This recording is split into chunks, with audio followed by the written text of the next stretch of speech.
Hello guys, welcome back to our channel. আশা করি তোমরা সবাই ভালো আছো। আমিও খুব ভালো আছি। আজকে একটা নতুন রেসিপি নিয়ে তোমাদের সামনে হাজির হয়েছি। আমার হাতে এটা কি বলো তো গাইস, এটা হলো কাঁকড়া, ছোট কাঁকড়া দিয়ে কুমড়ো শাক দিয়ে আমি আজকে রান্না করব। তাই গাইস, কেউ আমার ভিডিওটা স্কিপ করবে না, পুরো ভিডিওটা দেখার জন্য অনুরোধ রইল। আজকে আমি রান্না করব কুমড়ো শাকের ডাঁটা। দেখতে পাচ্ছ গাইস, এই আলু কেটে নিয়েছি হালকা করে, আর এই ডেটা, আর একটু জিরে বাটা, আর এই কাঁকড়া। আমি আজকে ছোট কাঁকড়া দিয়ে রান্না করব। আর এই হচ্ছে ঝাল, পেঁয়াজ, রসুন, খুব অল্প মশলা দিয়ে রান্না করব গাইস। দেখতে পাচ্ছ আমি কড়াইটা বসিয়ে দিয়েছি। Hello guys, welcome back to our channel. আশা করছি তোমরা সবাই ভালো আছো। এই গরমে ভালো থাকাটাও খুব কষ্টের একটা বিষয়। তা যাই হোক, ভালো না থাকলেও আমাদের খেতে হবে, না খেলে আমাদের শরীরও চলবে না। তাই আজ একটি নতুন রেসিপি নিয়ে তোমাদের সামনে হাজির হয়েছি। কেউ ভিডিওটা স্কিপ করবে না, পুরো ভিডিওটা দেখার জন্য সবার কাছে অনুরোধ রইল। তা চলো আজকে কি রান্না করছি সেটা দেখতে থাকো। Hello guys, welcome back to our channel. তোমরা সবাই কেমন আছো? আশা করছি তোমরা সবাই ভালো আছো। গরম করে নিয়েছি, এবার দিয়ে দেবো কাঁকড়াগুলো ভেজে নেবো।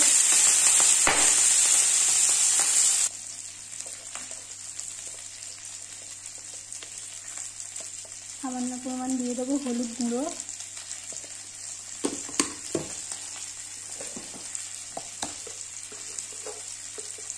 নুন,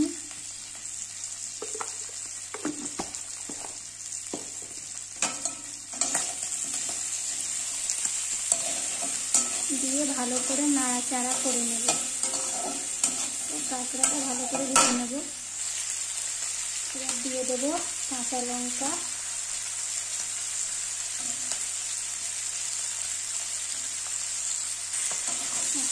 দিয়ে দিয়েছি। কাঁচা লঙ্কাটা ভেজে নেব কাঁকড়ার সাথে ভালো করে।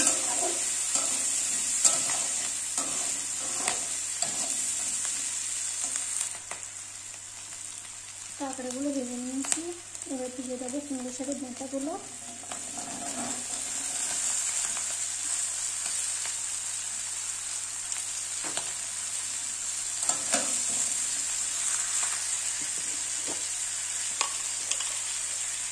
হলুদ গুঁড়ো দিয়ে দেবো একটু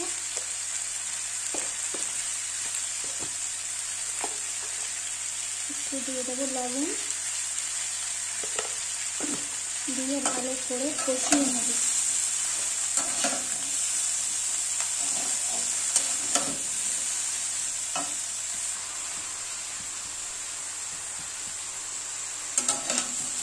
শাকটা ভালো করে কষাই করে নেবো গাইস। কেউ ভিডিওটা স্কিপ করবে না, পুরো ভিডিওটা দেখার জন্য সবার কাছে অনুরোধ রইল।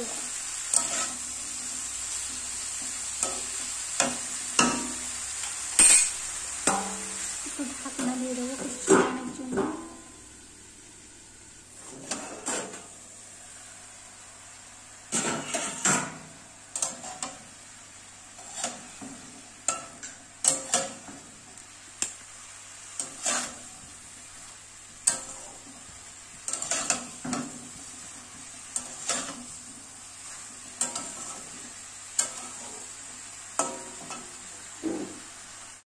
তরকারিটা দেখতে পাচ্ছ গাইস, অনেকটা কষানো হয়ে গেছে।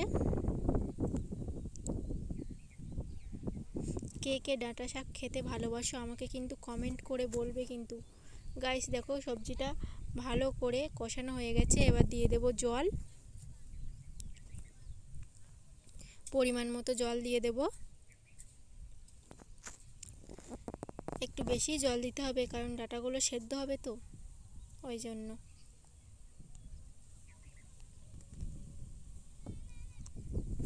আমি আর একটু জল দিয়ে দিলাম,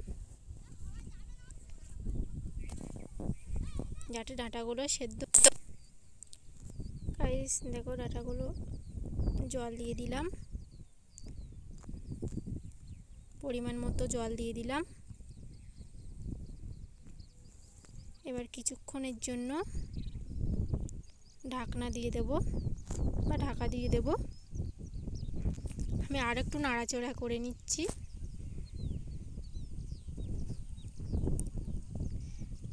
ভাবলাম আর একটু জলের প্রয়োজন আছে, তাই আবার একটু জল দিয়ে দিলাম।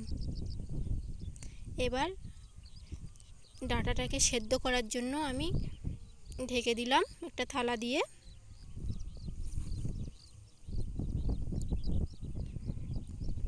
কিছুক্ষণ ঢেকে রাখার পরে দেখো গাইস, আমি ঢাকনাটা উল্টাচ্ছি। তো অনেক সেদ্ধ হয়ে গেছে ডাঁটা শাকটা পুরোটাই। আমি একটু নাড়াচাড়া করে নিচ্ছি। ডাঁটা শাকটা আমার খুবই প্রিয়, আমার খুবই খেতে ভালোবাসি আমি। তা যাই হোক, এভাবে কে কে রান্না করো আমাকে কমেন্ট করে বলবে। আর যারা যারা আমার মতো করে রান্না করছো, কেমন লেগেছে আমাকে বলবে। এবার আমি ডাঁটা শাকটা একটা ডেকচিতে নামিয়ে নিয়েছি, কারণ মশলা দিতে হবে তো, এই জন্য আমি কড়াইটা আবার বসিয়ে দিলাম। কড়াইটা একটু গরম করে নিচ্ছি। কড়াইটা গরম করার পরে একটু দিয়ে দিলাম পাঁচফোড়ন, খুব অল্প করে, আর তেল দিয়ে দিলাম, সর্ষের তেল। এবার পাঁচফোড়নটা তেলে আমি ভালো করে লাল লাল করে ভেজে নেব।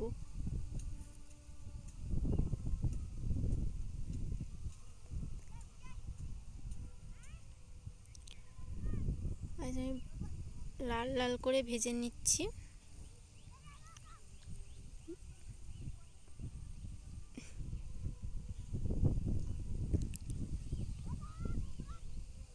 লাল লাল করে ভাজা হয়ে গেল। এবার দিয়ে দিলাম পেঁয়াজ কুচি। পেঁয়াজটা লাল লাল করে ভেজে নেব গাইস।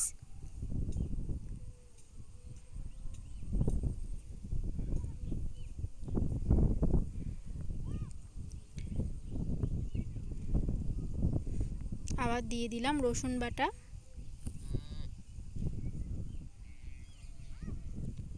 আর পেঁয়াজ রসুনটাকে আমি ভালো করে লাল লাল করে ভেজে নেব।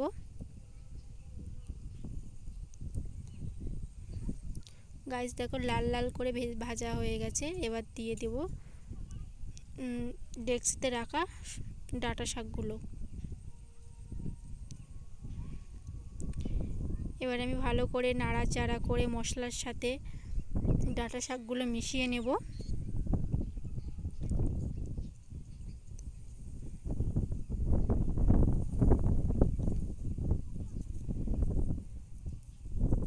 দেখো গাইস, একটা ঝোল কমে এসছে। এবার একটু স্বাদ পরিমাণ চিনি দিয়ে দেব, যাতে ডাঁটা শাকটা একটু মিষ্টি মিষ্টি লাগে আর টেস্টি লাগে। খুব অল্প পরিমাণেই দিয়েছি। এবার আমি ভালো করে নাড়াচাড়া করে নিচ্ছি গাইস।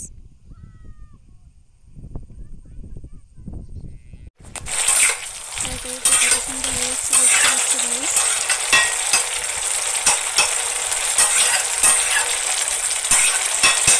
এবার আমি জিরে আর গোলমরিচের গুঁড়ো বাটা দিয়ে তরকারিটা নামিয়ে নেব। এবার আমি তরকারিটা নামিয়ে নেব। আজকে ভিডিওটা সবার কেমন লাগলো সবাই কমেন্ট করে বলবে। আজকের ভিডিওটা এই পর্যন্তই। সবাই ভালো থাকবে, সুস্থ থাকবে।